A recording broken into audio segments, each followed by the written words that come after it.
Welcome you all to day 53 of our anthropology lecture series. So yeah, let's get started. Okay, so we had already finished the evolutionary school. So today we are going to study about Franz Boas and his idea of historical particularism. Now this is not a theory like classical evolutionist and many other schools like diffusionist, functionalist, whosoever we'll talk about after this had propounded elaborate theories, right, on various aspects and what they studied and how they thought the subject was growing and all of that.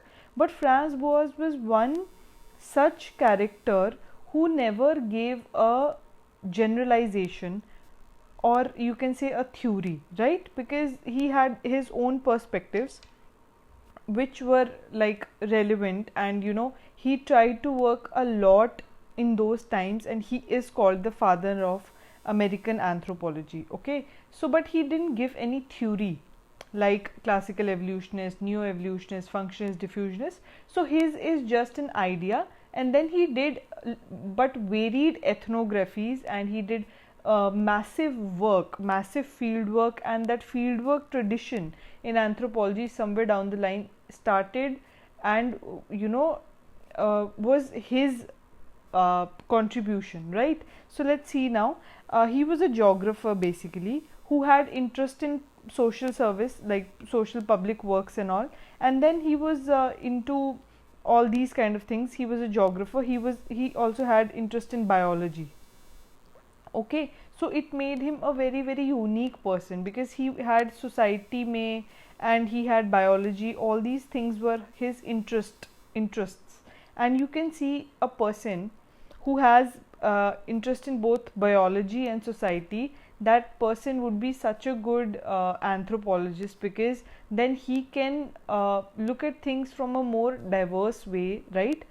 Not ignoring any of those important parts like biology, yeah, society, right? So he was a very important person in that way also. So then he was a geographer. He was a person of Jewish origin from Germany, but then his most of his work and most of his field work was done in America, and he was one of the founding members of American anthropology in America, of course, right? So he studied the impact of environment on human culture. This is very important because isse he will also come up to certain conclusions, right? So he studied basically the Eskimos of North America, and it is very right to say or use the word Eskimos today because it was used in the colonial times by the colonial masters in a very ethnocentric way, in the sense that the word showed a lot of racism. They believed that these people were, it was term which had a little derogatory meaning, like the word tribe today, because when we say tribe we naturally start to believe that people who have primitive traits, right? They have less developed economy, they are or live on subsistent, they do not have intellectual mindset. So this is all what is a colonial legacy in a way, because they were studying, so they were very ethnocentric, and they gave such terms which are even till today used in the textbooks, which is again wrong, because then it looks very bad or derogatory on the part of those. But let's not deviate from the topic. So he studied the Eskimos, or the Inuits, you can say. Then his approach to study the anthropology was mainly through field work. So अभी हमने पढ़ा था, we had studied in our previous lectures that in classical evolutionists one of the biggest criticism came from Franz Boas, and the criticism was they were armchair anthropologists. That means that they never got their primary sources of fieldwork. That means they did not have primary sources of information on which they were building their theories. They were building their theories on secondary sources, which is very questionable, because if you do not know the things on site, how can you give massive generalizations? So fun thing is this, and second thing is their highly ethnocentric studies that they came forward with, right? So these were the two things, because they were looking at the things with the prism of their own culture, their own society, and setting it as the benchmark for every other society, culture around the world. So these were the problems particularly even Franz Boas had with the classical evolutionists, right? So he said that, you know, if you have to come up with a theory, if you have to come up with a generalization, you should go for authentic data, ठीक है, so that your generalization is scientific.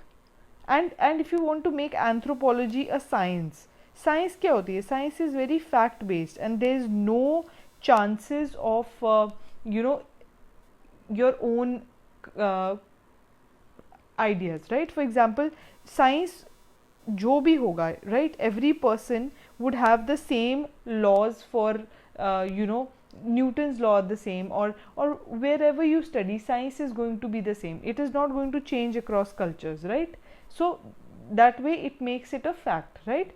So but sciences, social sciences, or you can say subjects like history, everybody will have their own perspective. History is the perspective of the man who's writing it also, right? So then there is a little bit of your own perspective that comes in, which dilutes the facts, right?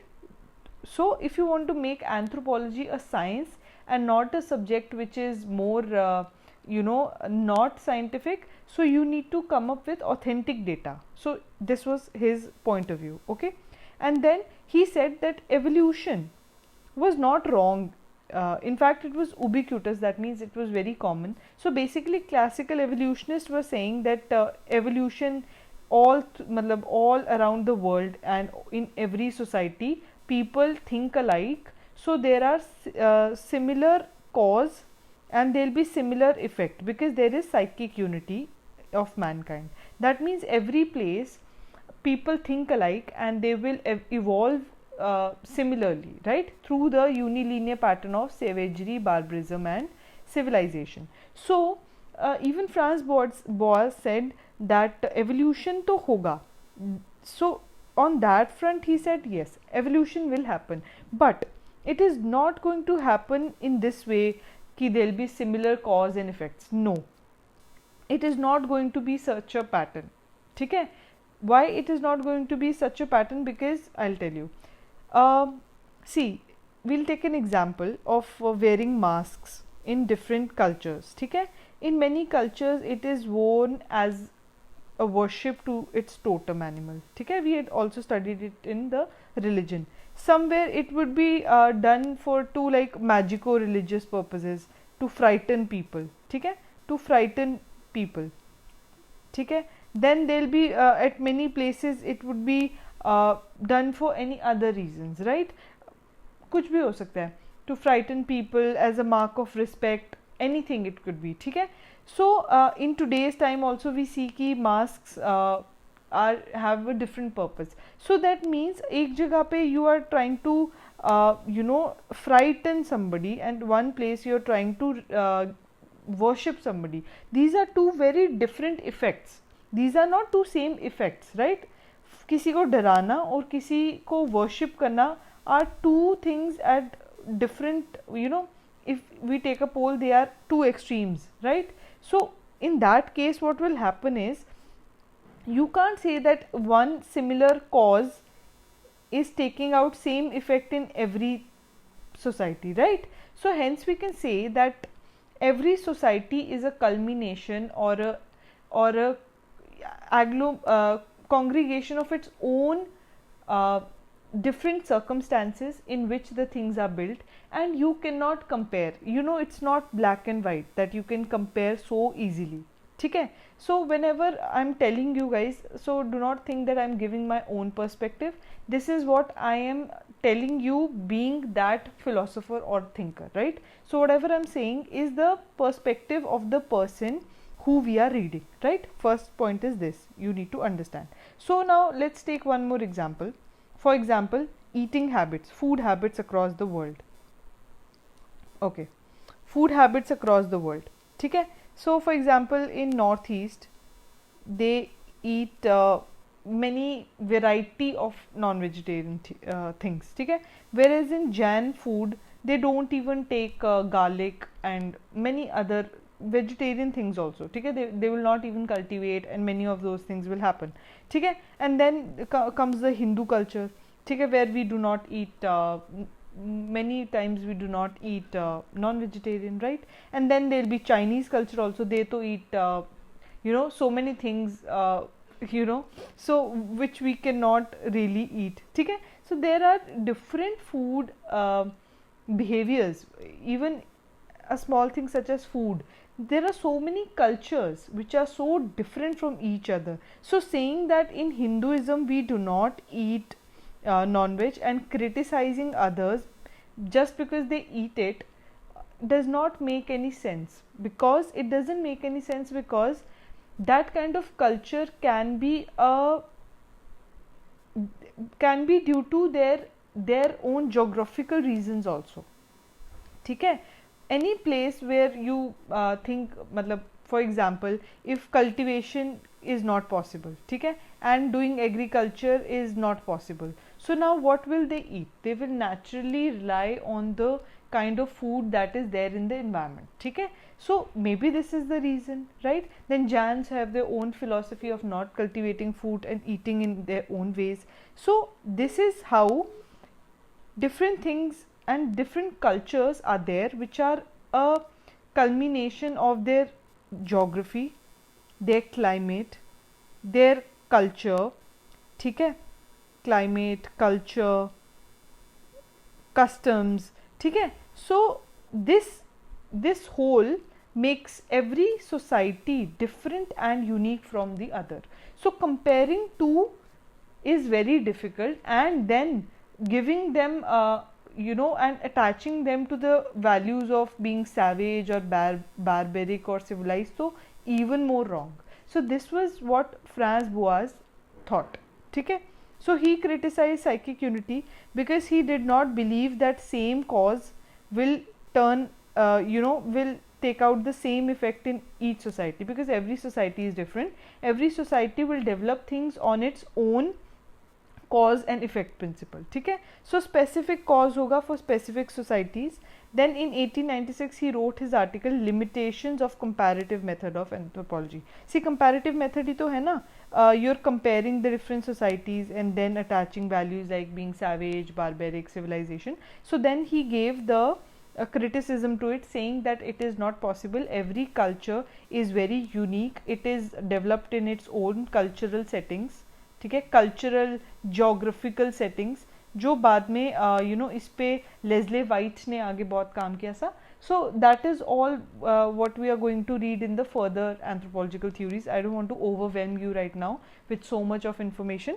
Just listen to what I am telling you now, ठीक है. So then he said कि every culture is in developed in its own geo cultural settings, so hence we cannot compare, and then there are limitations to comparative method of anthropology given by classical evolutionists.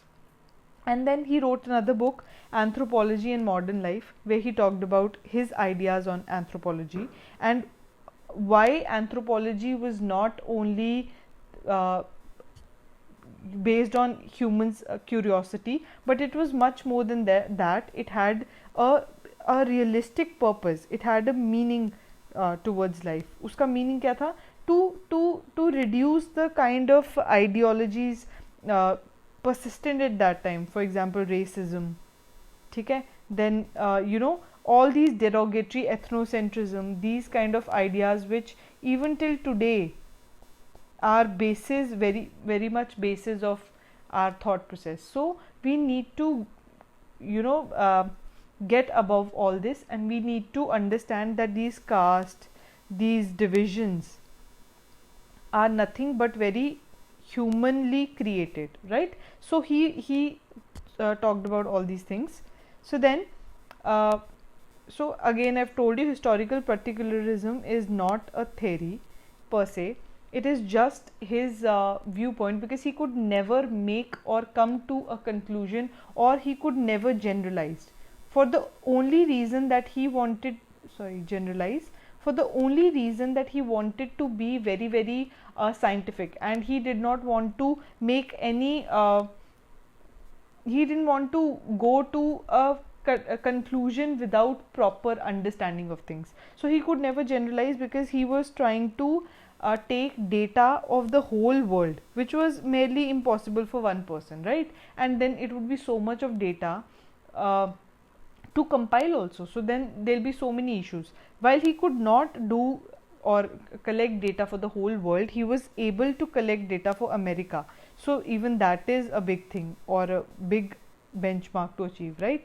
So then he was based, his ideas was based upon meticulous collection and organization of ethnographic data. Now ethnographic data would be scientific studies of different cultures and different societies, right? So you take one society, okay, and then try and study that society in its own cultural geographical settings, right? So that is what would be ethnographic studies. So he was more interested in doing collection and organization of these ethnographic studies, and then he had many students who further took on his work. So he had many students like Clark Weisler, Ruth Benedict, Kroeber, Margaret Mead. We are going to study them in different chapters later on. So you know, he had very correct way of saying, saying ki how the field works should be done. In a way, he was a pioneer of fieldwork studies in anthropology, which is a hallmark today and which makes the anthropology a different subject altogether, because here fieldwork has a lot of importance. You cannot make a anthropologist without sending him to a field, right? So he says first you need to study the local histories. Whatever generalization you want to do, whatever culture you want to study, if you do not know the history of that culture, you will not be able to know what culminated to what. For example, there are Khasa tribe. It's a matrilineal tribe, right? So basically matrilineal में क्या हो गया? There is one female, polyandrous tribe है वो, not matrilineal. I by mistake said matrilineal. It's basically polyandrous society. So there is one female. She is married to more than one male. Okay, so she has husbands. ठीक है? So now what happens is, this is generally done to avoid division in property, division of property. ठीक है? So basically what is happening now, it is done because they have less cultivable land. ठीक है? So cultivable land is less. So if every brother in the family marries to different wives, and then slowly and steadily there will be fragmentation of land. ठीक है ना? So that little land will, you know, further be fragmented into very small pieces or small chunks for every family. So then, you know, economy of scale bhi nahi ho pata, right? You cannot produce properly, you cannot have a profitable produce out of that small piece of land, and then the cost also gets increased. So that was a practical reason for them to do polyandry, because if there will be only one wife, they will first have less children, and then that one female, because she is tied to so many males in the group, that she would not want to take away any of them from the family. So she will be there as an integral part of the family, and then all brothers will also be together, right? So in order to not have division of labor or division of property, they devise this idea. So now saying that polyandry is a bad practice today, just it's a very gross generalization, right? So you are then not thinking of the economic reasons they are doing it. So this is what he says, that everything is not black or white. You need to see in what context it is there. ठीक है ना? So this is one thing. So then again the second thing was, while doing knowing history, very important.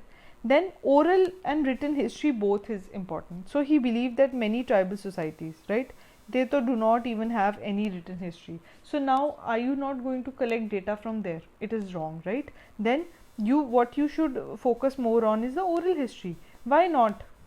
why not, right? So he believed that even oral history was important. Then he believed that you cannot go as an outsider and just collect the data and come back, because then you will not be able to understand them, you will be biased towards them. You need to be there, stay with the community, learn the language so that you are better able to communicate with them, understand their perspective, engage with the locals there and understand them, okay? Build a rapport with them, okay? So that they are easily able to open up with you, they do not hide anything. And then you observe also, है ना? You don't only go and take their history, you see it from your own perspective also. So that thing was also there.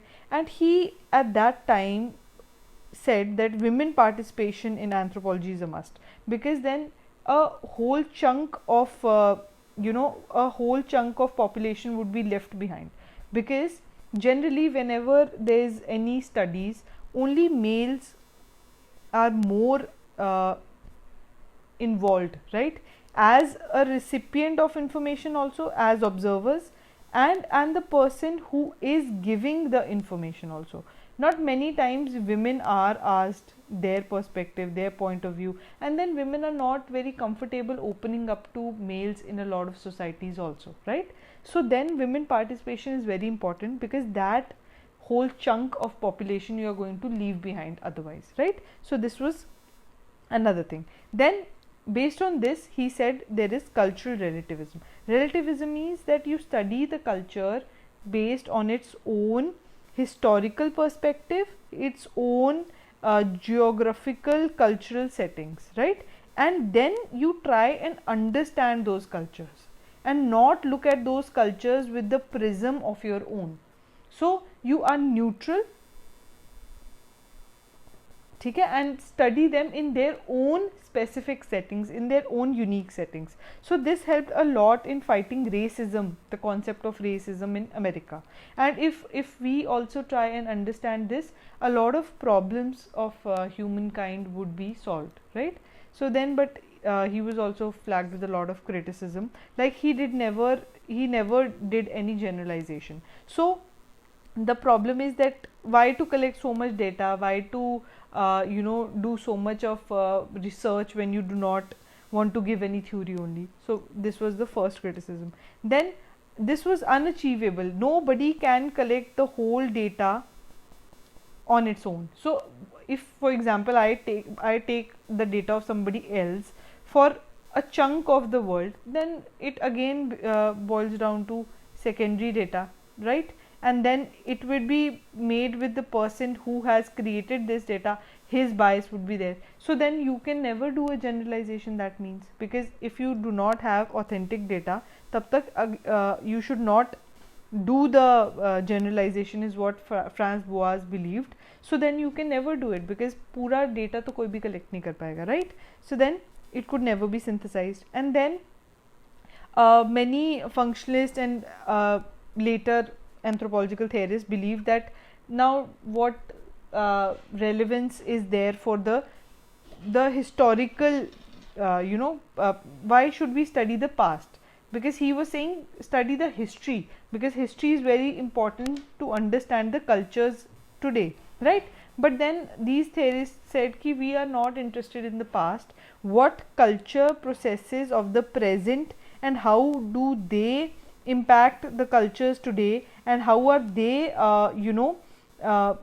there, okay? That is more important than reading the past. So these are some of the criticism which he got, and I hope you have understood the topic historical particularism. I'll just sum up by saying that he believed that studying the histories of each culture were very important to understand their many of their practices that are there in their culture today. And then every culture should be understood in its own cultural settings which are unique. Evolution happens everywhere, but then it happens according to their own specific settings. So we should have a more culturally relativistic perspective towards things. So I hope guys you understood the topic, you liked it, and if you did, please like, share and subscribe. Thank you.